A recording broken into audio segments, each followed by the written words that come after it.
Hello students, welcome to मिजर study and welcome to my class. आप सभी का स्वागत है बच्चों मेरे इस सेशन में। प्रीवियस क्लास में हमने क्या किया था बच्चों, कुछ खास नहीं किया था। हमने कुछ जेई मेन के क्वेश्चंस किए थे। आज मैंने जेई एडवांस के कुछ क्वेश्चंस दिए हैं। हमेशा की तरह बहुत ज़्यादा टफ तो नहीं है, लेकिन आपको मज़ा आएगा। थोड़ा ट्रिकी है, थोड़ी चीज़ों को समझ में आप कर लोगे तो आपको ईजिली अच्छे तरीके से चीज़ें समझ में आ जाएगी। चलो स्टार्ट करते हैं हम अपने क्वेश्चन आंसर राउंड को। यस सर, बिल्कुल करें। चलो अब अगर पहला क्वेश्चन आप अपने स्क्रीन पे है आपके, देखिए क्या है। कहता है when propanoic acid is treated with aqueous NaHCO3, what is the propanoic acid? CH3 CH2 COOH। Okay, when propanoic acid is treated with aqueous NaHCO3। बहुत अच्छी बात है। चलो क्वेश्चन में बहुत अच्छे तरीके से दिया हुआ है, CO2 is released. Propanoic acid को जब हम एक्वस NaCO3 के साथ ट्रीटमेंट करेंगे तो CO2 आपका रिलीज होगा। तो लेकिन बोलता है जो कार्बन और कार्बन डाइऑक्साइड है वो कहां से आया जी। कहता है वो जो कार्बन है वो कहां से आया, कार्बन डाइऑक्साइड का, मिथाइल ग्रुप से, कार्बोक्सिलिक ग्रुप से, मिथाइलिन ग्रुप से या बाइकार्बोनेट से। यानी जो ये CO2 रिलीज होगा वो ये जो C है वो यहां से आया या यहां से आया, ठीक है, या आपका जो है इससे आया या इससे आया। जल्दी से बता दो। यस सर, बताते हैं। चलो इस रिएक्शन को प्रोसीड कर ले। बिल्कुल, हमें एक ही चीज समझ में आती है, प्लस और माइनस लिखना। चलो बहुत अच्छी बात है। मैंने लिख दिया CH3 CH2 then C double bond OOH। इसका ट्रीटमेंट कर दिया मैंने NaHCO3 के साथ। Na plus HCO3 minus, H plus O पे माइनस। कोई प्रॉब्लम? H के साथ कौन चला गया? HCO3, और ये Na इसके साथ चला गया तो प्रोडक्ट क्या बनेगा?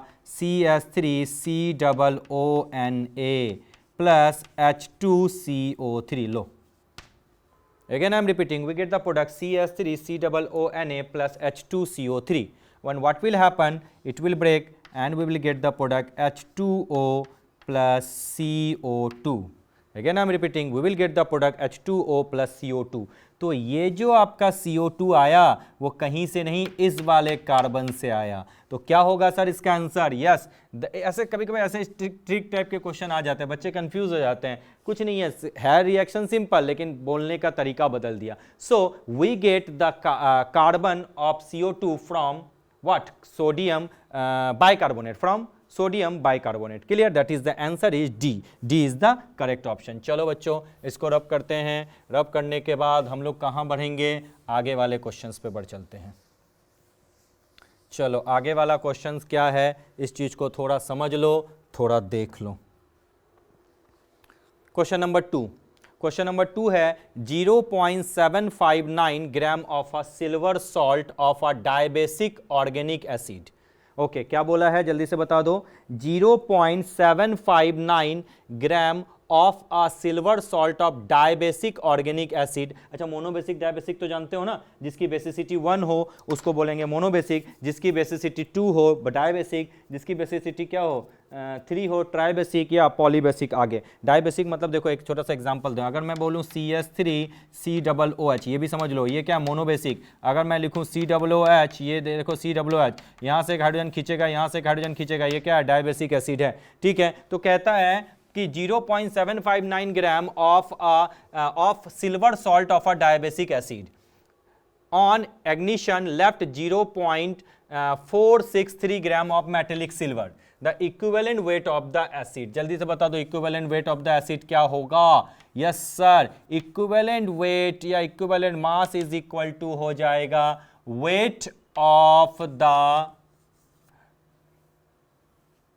Silver salt, weight of silver salt of diabasic acid upon residue left।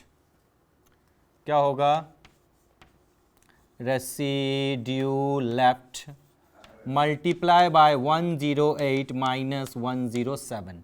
ठीक, चलो वेट फॉर्मूला है weight of silver salt of dibasic acid that is 0.759 upon 0.463 multiply by 108 minus 107। ठीक है, अच्छा इसको मैं अगर लमसम फिगर में मान लूँ, ये 75 और इसको 5 मान लूँ, ठीक है, तो अगर 75 और 0.5 मान लेता हूँ तो 3/2 होता है ना, इंटू 108 माइनस 107। ठीक, इसको अगर मैं कर देता हूँ तो 54 3 ज़ा 4 3 ज़ा 12 1 5 3 ज़ा 15 और एक 116, यही तो हो गया। हाँ, 4 3 ज़ा 12 एंड 560, 162 माइनस 107। ऑलमोस्ट जो वैल्यू इसकी आ जाएगी कहाँ के आसपास आ जाएगी, 160 से ऊपर आ रही है। और अगर इसको ओवरऑल कर दें तो वैल्यू कहाँ चली जाएगी बच्चों, जो इसका ओवरऑल सॉल्व कर लो इसको, you will get the answer. ठीक है, इसमें से जो भी आ जाए आपको, मैं तो कंप्लीटली सॉल्व नहीं किया क्योंकि देखो बहुत एग्जैक्ट फिगर है, तो इसलिए घर पे इसको कंप्लीटली सॉल्व करके आंसर पे टिक कर देना। क्लियर? यस सर, फॉर्मूला याद रखना। चलिए 108 क्यों लिया, 108 इसलिए लिया क्योंकि सिल्वर है, कोई दूसरा होता तो फिर उसका मास लेते।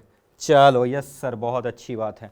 नेक्स्ट आ जाओ, क्वेश्चन नंबर 3। क्वेश्चन नंबर 3 कहता है विच of the following compound easily undergo decarboxylation. आपको पता है डीकार्बोक्सिलेशन रिएक्शन क्या होता है भैया, मीथेन बनाने के काम में आता है ना। जैसे मैंने लिख दिया CH3COONA, ठीक है, sodium salt of fatty acid, और इसको ट्रीटमेंट कर दिया NaOH प्लस CaO के साथ सोडा लाइम, तो आपका क्या बनता है, CH4 बनता है, यानी जो कार्बन, इतने कार्बन है उससे एक कम कार्बन जो है अल्केन में बनता है। तो कहता है द इजीली अंडरगो डीकार्बोक्सिलेशन, जल्दी से डीकार्बोक्सिलेशन रिएक्शन कौन देगा, जो ज्यादा एक्टिव होगा। बिल्कुल, अगर मैं बात करूं CH3HCOOH की, CH3COOH की, यहां तो भैया HCOOH का रिएक्शन जाएगा ही नहीं, CH3COOH का जाएगा क्योंकि CH3COONA बनेगा। और HCOONA अगर मैं बात करता हूं तो कोई अल्केन तो बनेगा नहीं भैया। ठीक है, चलो बहुत अच्छी बात है। अब बीटा कीटो कार्बोक्सिलिक एसिड में बात करूं, बीटा कीटो कार्बोक्सिलिक एसिड, अच्छा C यहाँ पे COOH है, ये अल्फा पोजीशन है, ये बीटा पोजीशन है, यानी यहाँ पे कार्बोक्सिलिक एसिड लगा होगा, यही है beta keto carboxylic acid. Valency satisfied कर दूं, यस, ये लो CH3, अब यहाँ पे 1 2 3 4, okay, CH3 C double bond O, CH2 COOH, कोई प्रॉब्लम नहीं। इस पोजीशन को हम लोग क्या बोलते हैं, अल्फा, इस पोजीशन को क्या बोलते हैं, बीटा, इस पोजीशन को क्या बोलते हैं बच्चों, gamma, beta hydroxy carboxylic acid. यानी अब आप देखो इस जगह पे आपका क्या है, कीटोनिक ग्रुप लगा हुआ है, यानी ये पोजीशन ज्यादा एक्टिव हो गया। तो जब पोजीशन ज्यादा एक्टिव हो जाएगा तो कोई भी रिएक्शन क्या हो जाएगा, फास्टर हो जाएगा। तो भैया which of the following compound easily undergo decarboxylation, the answer will be beta keto carboxylic acid. So question number 3 we will say B is the correct option. चलो क्या आ गया बच्चा, B is the correct option, बहुत अच्छी बात है। रब कर दूं, यस सर। चलो नेक्स्ट अगर मैं बात करता हूं क्वेश्चन नंबर 4 की, क्वेश्चन नंबर 4 में आपका क्या दिया हुआ है, इस चीज को थोड़ा सा देख लो। कहता है CH3CH2COOH Br2 in presence of red phosphorus and gives and A alcoholic NH3 on treatment with alcoholic NH3, यानी अल्कोहलिक NH3 के साथ ट्रीटमेंट करने के बाद नेक्स्ट प्रोडक्ट क्या बनेगा, जल्दी से बताओ। यस सर, ये तो थोड़ा टफ लग रहा है क्या, नहीं सर बच्चों टफ नहीं है, देखो तो थोड़ा सा हम लोग चेस्ट ट्राई मार के देखते हैं। CH3CH2COOH, this is on treatment with Br2 in presence of red phosphorus. now क्या होगा देखो, CH3CH2COOH, ठीक है, Br2 के साथ जैसे ट्रीटमेंट कर दिया तो क्या बन जाएगा, यहाँ पे Br लग जाएगा और HBr बाहर। तो पहला जो प्रोडक्ट आपका बन गया CH3CHBr देन COOH, लो ये फर्स्ट प्रोडक्ट हो गया। अच्छा इसका हम लोग को क्या करना है, अल्कोहलिक NH3 के साथ ट्रीटमेंट करना है। कौन सा, अल्कोहलिक NH3 के साथ ट्रीटमेंट करना है। इसको हम लोग कैसे लिख सकते हैं, HNH2 लिख सकते हैं क्या, बिल्कुल, H पे प्लस, NH2 पे क्या होगा माइनस, इस पे प्लस और Br पे क्या हो जाएगा बच्चों माइनस। बहुत अच्छी बात है। Br पे कौन चला गया, H, क्या निकल गया बच्चा, HBr। उसके बाद क्या बन गया, CH3CHNH2 then COOH. Again I am repeating, CH3CHNH2 COOH. The product we are get alanine. इस प्रोडक्ट का क्या नाम है बच्चों, दिस इज कॉल्ड एलानीन। कोई प्रॉब्लम नहीं। तो आंसर क्या हो जाएगा इस केस में? Yes sir, is very simple, the answer we are getting here is A is the correct option, alanine. क्या टफ है? नहीं सर टफ नहीं है, बिल्कुल इजी इजी है क्वेश्चंस। हाँ, थोड़ा सा चीज़ों को देखते चले जाओ और अपने आप आपकी वर्किंग होती चली जाएगी। मैंने प्रीवियस क्लास में भी बोला था कुछ कुछ name reaction important, name reaction को ध्यान से देखो। और एडवांस के पेपर में एक चीज़ है, इस जगह पे बहुत एडवांस लेवल के क्वेश्चन तो एडवांस है, तो एडवांस लेवल के क्वेश्चन आएंगे, लेकिन हाँ यहाँ थोड़ा मैकेनिज्म का काम होता है, डीप लेवल से थोड़ा पढ़ लो, ठीक है। इसमें electrophilic substitution reaction, nucleophilic substitution reaction या electrophilic addition reaction, nucleophilic addition reaction, acidic character का क्या वेरिएशन है, ये चीज़ें बहुत लार्ज स्केल पे आपके पास आता है। तो इन चीज़ों पे अगर आपका कमांड सही से हो बच्चों तो काम हो जाएगा। इस चीज़ को थोड़ा सा ध्यान रखना। बिल्कुल सर, बिल्कुल ध्यान रखेंगे, कहीं कोई प्रॉब्लम वाली बात नहीं है। चलो क्वेश्चन नंबर 5 की बात करूं। चलो, what reagent is used in the Rosenmund reduction? कौन सा रिएजेंट है जो रोजेनमंड रिडक्शन में यूज होता है? बहुत अच्छी बात है, ये बहुत सिंपल सा लॉजिक है। रोजेनमंड रिडक्शन आपको पता है क्या होता है? RCOCl का अगर मैं ट्रीटमेंट कर दूं इन प्रेजेंस ऑफ H2PDBaSO4, यही तो रिएजेंट होता है। RCOCl किस में बदल जाएगा? RCHO में। फर्दर कर दूं तो रिडक्शन कर दूं H2PDBaSO4 के प्रेजेंस में, क्या बन जाएगा? RCH2OH बन जाएगा। कोई प्रॉब्लम वाली बात है? नहीं। उसके बाद इसका फिर से कर दूं तो ये अल्केन बन जाएगा, RCH3H2PDBaSO4। क्या कोई प्रॉब्लम वाली बात है? नहीं। लेकिन अगर इसका मैं हाइड्रोलाइसिस कर देता तो बनता मेरा RCOOH, कार्बोक्सिलिक एसिड। तो रोजेनमंड रिडक्शन क्या होगा reagent suitable? We will say that is H2 reduction in PDBaSO4। That is the answer is question number 5, A is the correct option. क्या कोई प्रॉब्लम वाली बात है? क्या बोला मैंने? क्वेश्चन नंबर 5 का जो है बच्चों ए इज द करेक्ट ऑप्शन। रब कर दूं? बिल्कुल सर, बिल्कुल रब कर दीजिए।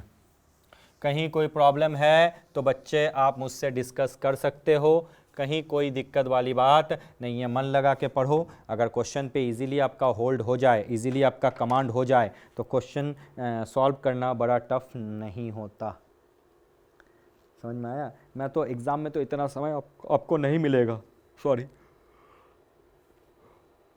एग्ज़ाम में आपको इतना समय नहीं मिलेगा। एग्ज़ाम में मिलेगा कितना? 10 क्वेश्चन बनाने के लिए हार्डली 5 मिनट, 5 से 7 मिनट। क्वेश्चन पढ़ना भी तो, बबल भी तो करना है। और केमिस्ट्री हमेशा क्या होता है, स्कोरिंग सब्जेक्ट होता है और रेटिंग जो होती है उसकी थोड़ी कम हो जाती है। मतलब इन द सेंस कम समय में आपको ज़्यादा से ज़्यादा सॉल्व करना होगा। अगर कम समय में ज़्यादा से ज़्यादा सॉल्व करोगे तभी तो अपना समय आप फिजिक्स और मैथमेटिक्स दोगे। फिजिक्स और मैथमेटिक्स तो फिर भी चलो हो जाएगा, कैलकुलेटिव पार्ट है, लेकिन फिजिक्स तो बहुत टफ होता है, तो one of the toughest thing. तो उसमें समय बचाना पड़ेगा आपको। तो इट्स अप टू यू कि हम किस तरीके से कर सकते हैं। सॉरी, कभी कभी हम लोग भी पढ़ाते पढ़ाते ऐसा उबासी आने लगती है, नॉट अ इशू। अभी गर्मियों का महीना है, अच्छा खासा धीरे धीरे गर्मी पड़ रही है तो उमस बढ़ती चली जा रही है। आप लोग तो बड़ा कूल होकर पढ़ो। और लेट नाइट स्टडी बहुत लोग कम करते हैं। कभी कभी लोगों को कहते हैं कि ज़्यादा रात में पढ़ने से थोड़ा सा बॉडी के इम्यून सिस्टम पे आपका इम्पैक्ट पड़ता है या थोड़ा, लेकिन आप देखोगे जब आप इंजीनियरिंग कॉलेज या मेडिकल कॉलेज में जाओगे तो लेट नाइट स्टडीज़ ही होती है। बिल्कुल शांत माहौल में एक छोटे से टेबल लैम्प के सामने पढ़ने का अपना ही मज़ा होता है। चीज़ें बहुत फोकस होती है, कंसंट्रेटेड होती है। खैर वो सबके अपने अपने पढ़ने का लॉजिकल है, वो किस तरीके से पढ़ते हैं, दैट्स अप टू देम। उन पे ही वो डिपेंड करता है, हम पे कोई डिपेंड नहीं करता। आप जिस तरह से करना चाहोगे उस तरीके से आपकी हो जाएगी। चलिए बच्चों आगे बढ़ चलते हैं क्वेश्चन नंबर 6 की तरफ। क्वेश्चन नंबर 6 आपका क्या है? The smallest ketone. Question number 6 का अगर मैं आंसर दूं, क्वेश्चन नंबर 6 का आंसर मैं दूं, the smallest ketone and its next homologue are reacted with NH2OH to form oxime. Smallest ketone कोई भी एंड माना कि स्मॉलेस्ट कीटोन भैया क्या है? CH3COCH3 तो है, यही तो होगा। और इसका होमोलॉग क्या होगा? एक और बढ़ा दो, CH3COOCH2CH3। बहुत अच्छी बात है। Yes sir, okay, yes. क्या बोला मैंने? The smallest ketone and its next homologue are reacted with NH2OH। इसको किसके साथ रिएक्ट करना है? NH2OH के साथ रिएक्ट करना है। ठीक है, बिल्कुल सर, ठीक है। तो बोलते हैं कितने टाइप के ऑक्साइम्स बनेंगे? बहुत सिंपल है भैया, ये N आपका है C, इस जगह पे आपका N, यहाँ पे OH, H2O बाहर निकल जाएगा। ठीक है, तो N के पास यहाँ हो गया एक CH3, इस जगह पे हो गया। बहुत अच्छी बात है। ये कैसे हुआ समझ में आया ना? H2 और ये वो, इसके जगह पे NOH जुड़ गया। हाँ, सॉरी। नेक्स्ट अगर मैं बात करूँ तो नेक्स्ट एग्जाम क्या होगा? C डबल बॉन्ड O, ठीक है, यहाँ से O हटा, H2O फिर से बाहर निकल गया, देन C, यहाँ पे आपका आ जाएगा NOH, ये आपका इलेक्ट्रॉन पेयर यहाँ पर है, देन आपका हो जाएगा CH3, देन आपका हो जाएगा CH2CH3। आ गया समझ में? बिल्कुल। तीसरा भी आपका हो जाएगा, दोनों का मर्ज।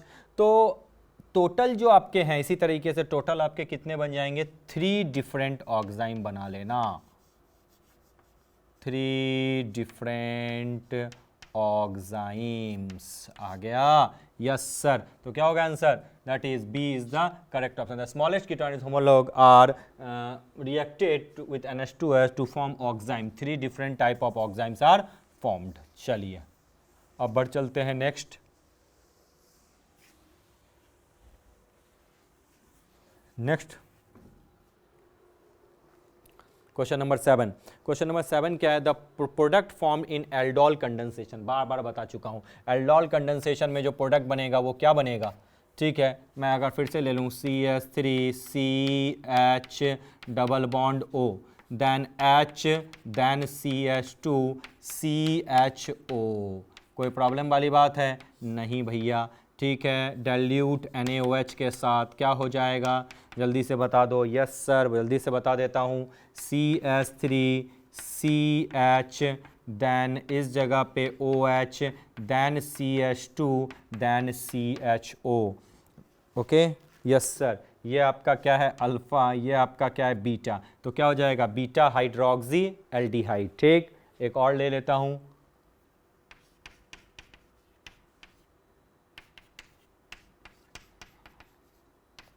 then HCH2, then C double bond O CH3।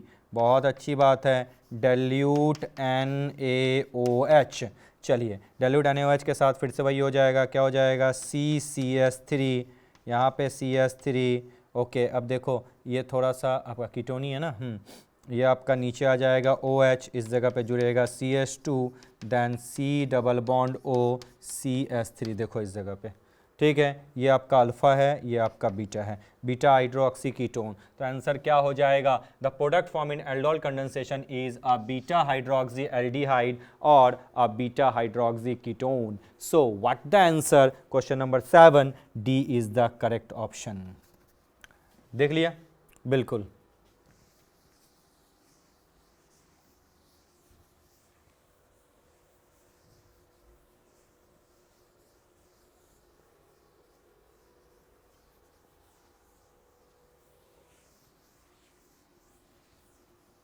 चलिए, क्वेश्चन नंबर 7 हो गया। क्वेश्चन नंबर 8 के बारे में आप जाते हैं। क्वेश्चन नंबर 8 में क्या है? The most suitable reagent for the conversion of primary alcohol into aldehyde with the same number of carbon. आपको पता है, अगर आपको अल्कोहल से एल्डिहाइड, प्राइमरी अल्कोहल से, जैसे मैंने लिख दिया CH3 CH2OH, इसका मुझे क्या करना है? ऑक्सीडेशन करना है ना? ऑक्सीडेशन करना है तो ये आपका बन जाएगा CH3 CHO। अगर इसका ऑक्सीडेशन को तुम्हें यहीं स्टॉप करना है, अगर फर्दर फिर ये किस में बदल जाता है? कार्बोक्सिलिक एसिड में बदल जाता है, तो तुम्हें माइल्ड ऑक्सीडाइजिंग एजेंट की जरूरत पड़ेगी। अगर मैं एसिडिफाइड K2Cr2O7 ले लूं, या मैं एसिडिफाइड KMnO4 ले लूं, या मैं अल्कलाइन KMnO4 ले लूं, तो याद रखना इन तीनों केसेस में they are strong oxidizing agent. मैं फिर से रिपीट करता हूं, they are strong oxidizing agent, ये काफ़ी स्ट्रॉन्ग ऑक्सीडाइजिंग एजेंट हैं, बिल्कुल। अब ये स्ट्रॉन्ग ऑक्सीडाइजिंग एजेंट है तो सीधा प्राइमरी अल्कोहल को मीडिएटर में एल्डिहाइड बनेगा और सीधा कार्बोक्सिलिक एसिड, नहीं फाइनल प्रोडक्ट एल्डिहाइड नहीं कार्बोक्सिलिक एसिड बनेगा। अगर आपने 1 डिग्री लिया तो एल्डिहाइड बना, अगर 2 डिग्री अल्कोहल लेते तो कीटोन बनता है, तो सिंपल चीज़ है, लेकिन अल्टीमेटली प्रोडक्ट कार्बोक्सिलिक एसिड बन जाएगा। क्यों? क्योंकि ये काफ़ी स्ट्रॉन्ग ऑक्सीडाइजिंग एजेंट है। तो अगर इनका यूज करके बनाना है तो जैसे ही ये बना तुरंत इसको डिस्टिल ऑफ कर दो, अदरवाइज आप माइल्ड ऑक्सीडाइजिंग यूज करो, पीसीसी या पीडीसी, pyridinium क्लोरोक्रोमेट, CPCC और PDC, अगर ये दोनों आप करवा दो है तो आपका काम हो जाएगा। सो क्वेश्चन नंबर 8 का क्या लिखेंगे हम? D is the correct option. I hope so आपको यहाँ चीज़ें समझ में आ चुकी होगी, कहीं कोई प्रॉब्लम नहीं है, ज़्यादा टफ क्वेश्चन तो नहीं है। अब आप बोलोगे सर इतने आसानी क्वेश्चन आते हैं क्या? इससे ज़्यादा टफ भी नहीं आते, हाँ ट्रिकी आते हैं, घुमावदार क्वेश्चन आते हैं। चलो आगे बढ़ चलते हैं बच्चों क्वेश्चन नंबर 9 की तरफ। क्वेश्चन नंबर 9 क्या कहता है? When acetaldehyde is treated with ammoniacal silver nitrate solution, क्या बोला? अमोनियकल सिल्वर नाइट्रेट सॉल्यूशन, बिल्कुल। तो बोलता वी गेट, ये क्या है? सिल्वर मिरर टेस्ट है, तो वी गेट क्या? Silver, shiny silver surface. Yes, question number 9 तो ज्यादा दिमाग लगानी नहीं है, A is the correct option. लो क्वेश्चन नंबर 9 का क्या है? A is the correct option. चलो रब कर दूं? बिल्कुल सर रब कर दीजिए। चलो आगे बढ़ते हैं नेक्स्ट।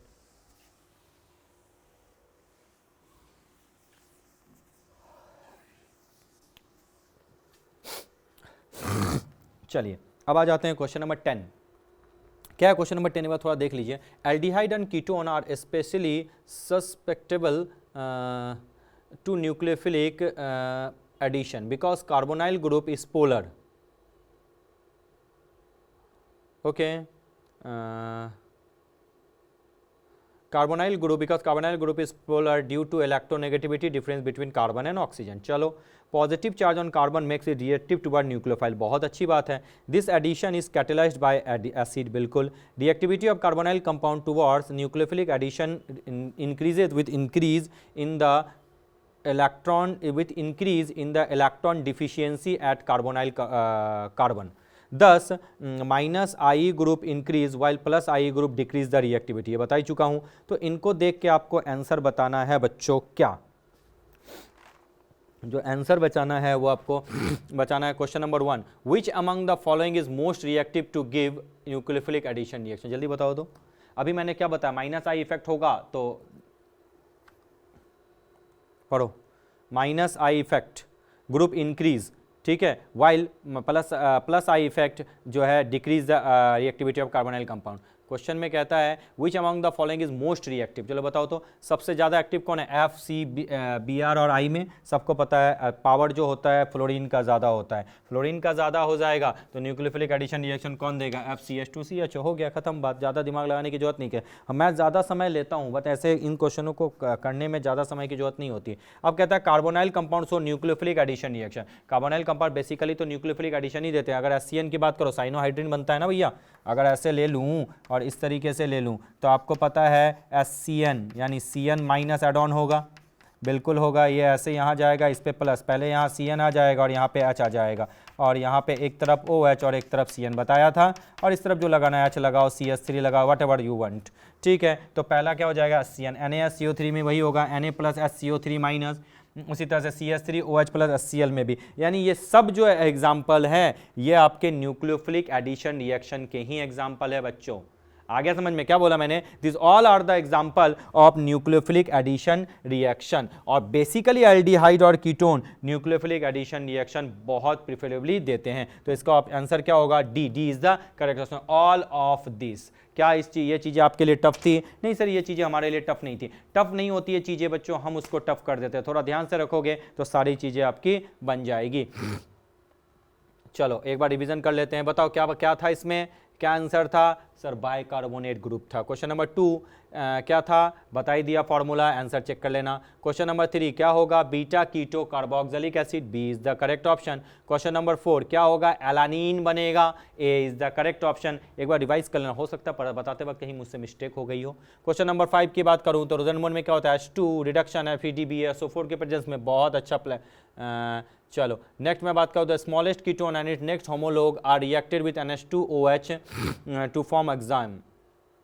अच्छा वहाँ पे देखो यहाँ पीबी गलत लिख दिया, पीडी होगा, ठीक है। The smallest ketone and its next homologue are reacted with NH2OH to form oxime. कितने टाइप के बनाते हैं? 3 डिफरेंट टाइप ऑफ ऑक्साइन, यानी B is the correct option. Question number 7 the product form in aldol condensation. क्या बोला मैंने? अब beta hydroxy और बीटा हाइड्रोक्सी एल्डिहाइड और एक beta hydroxy ketone, D is the correct option. Question number 8 बोलो क्या होगा? PCC mild oxidising agent, PCC pyridinium chlorochromate ज्यादा बेस्ट होगा। Question number 8 D is the correct option. Question number 9 की बात करूं when acetaldehyde is treated with ammoniacal silver nitrate solution we get जल्दी बताओ, सिल्वर मिरर टेस्ट है ये, बिल्कुल।